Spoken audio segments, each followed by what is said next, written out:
আমার উস্তাদের সঙ্গে যখন মোটামুটি একটা বিরাবিরি হয়েছে বাউল সালাম সরকার, তখন ওনার সাথে অনেক দিন রয়েছি, ঘোরাফেরা করছি। এই নরসিংদী একটা গান হয়েছিল, আমার ঠিক জায়গাটার নাম মনে নাই, এখানে আমারে নিয়ে আসছিল। এই গান আছিল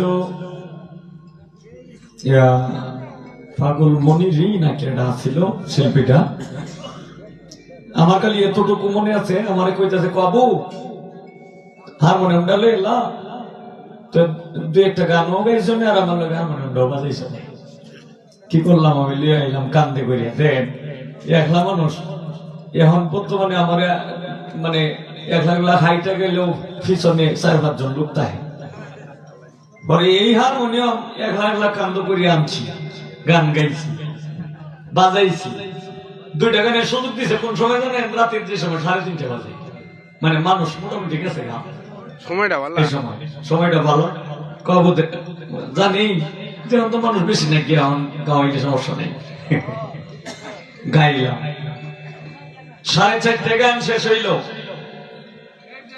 গান শেষ হইলে এরপরে কি করলাম, গাড়ি যন্ত্রপাতি নিয়া সবকিছু করছে, আমিও হারমোনিয়ামটা গাড়িতে নিয়ে করছি। এ সময় সুপিয়ান ছিল না, এ সময় এই পাঞ্জো কাকা বাঁশি বাদক ছিল, পাঞ্জো।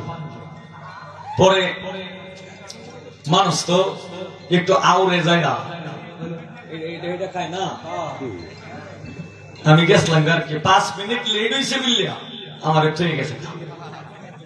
দেখেন পয়েন্টে মাত্র 10টি, বাড়িতে বাসে গেছি 10টা বৈরব জায়গা। পরে 12টা পর্যন্ত বৈশা রয়েছি যে কোন সময় ট্রেন আইব উঠবা। এই 12টার পরে ট্রেন আইছে, খার হইয়া গেছি নান্দাই চৌরাস্তা পর্যন্ত। কইছি যে আমার নান্দাই চৌরাস্তা নামাই দিয়ে টিডি আইছে, কই টিকিট কই, স্যার আমার কাছে টিয়া নাই। হে নামলাম, নামিয়া এরপরে কি করলাম, এম থেকে তো কেন্দ্র লাগাত গেলে আরো 30 টিয়া বাস ধরা লাগে, অনেক টিয়া করতে মিলাই। কাউন্টারে গেলাম যে দাদা আমার কাছে তো টাকা টাকা নাই, আমি টাকা হারাই লাইছি, কি করবো? মিথ্যা কথা, যান বাঁচানি ফরজ, টাকা টাকা নাই, কি করবেন?